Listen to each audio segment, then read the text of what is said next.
South Africa's Minister of Finance, Enoch Godongwana, was hosted a few days ago to a conversation at the Standard Bank Forum, which was designed to provide further insights into the new budget unveiled by the minister last week. The briefing by the minister at the South Africa's big lender was focused around the plans and proposals for infrastructure investment for Africa's most advanced economy in its 2026-27 budget. Let's take a listen.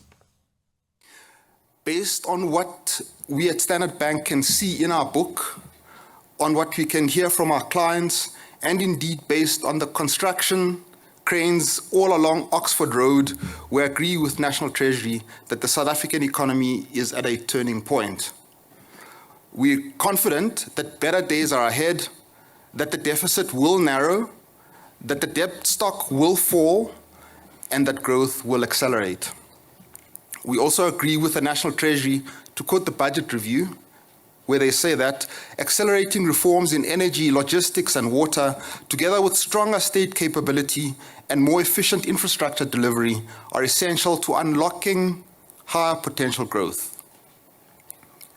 We are absolutely delighted at the progress that has been made in Operation Vulindlela. We're pleased and frankly relieved that the Presidency and the Treasury have now both turned their attention to improving the performance of the municipalities. Stepping back from the details, what becomes clear is that a highly systematic program of structural reforms is being pursued with vigor. First, returning to fiscal orthodoxy and starting to build fiscal space.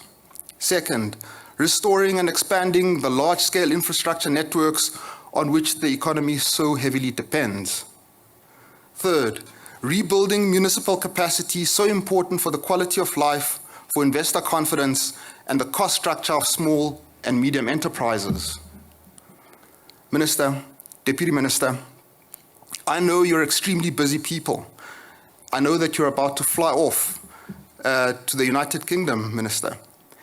And I'm aware that what I'm about to say will require yet more very difficult and time-consuming activity. And I'm referring to interdepartmental coordination. Nevertheless, I would like to take this opportunity to suggest adding a fourth item to your agenda: the reform of business regulation in general.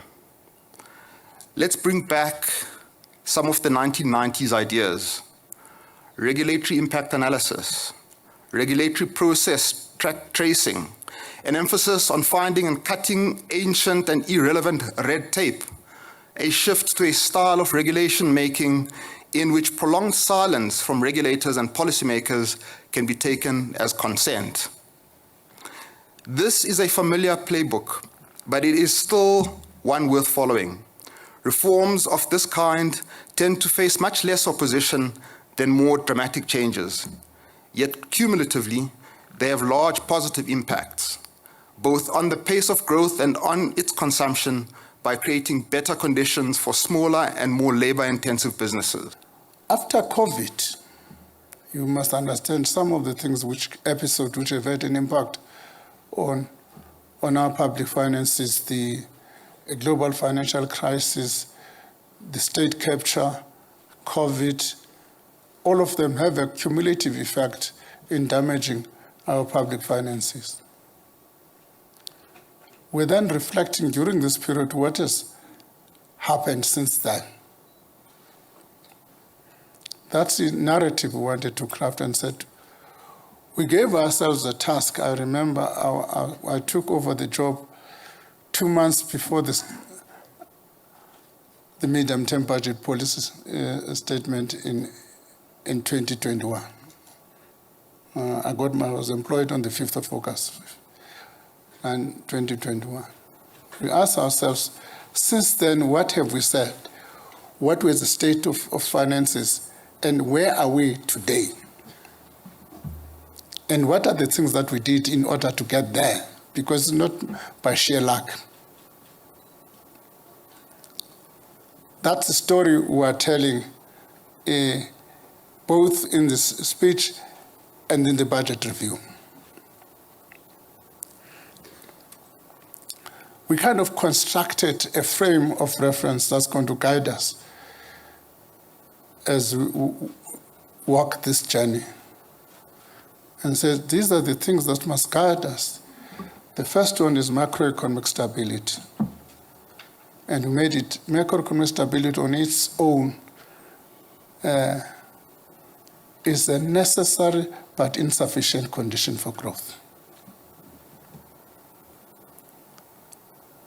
So we need to do all other things in order to do that, to support this macroeconomic stability. And who gave us targets. We said by this financial year 25-26, we'll reach the peak of debt to GDP, and which will begin to decline. And some people are quibbling with us over the number. When we've reached the peak, but not at the number we had at the time. But the fact of the matter, our target was the year in which we reached the peak, not the number. And we've reached that peak. From now, we're quite confident we're beginning to see a decline. And that is manifesting itself and showing itself in terms of the debt service cost, the savings we're making over there. Understanding that on its own macroeconomic stability is not is just a necessary but an insufficient condition. You needed to do structural reform.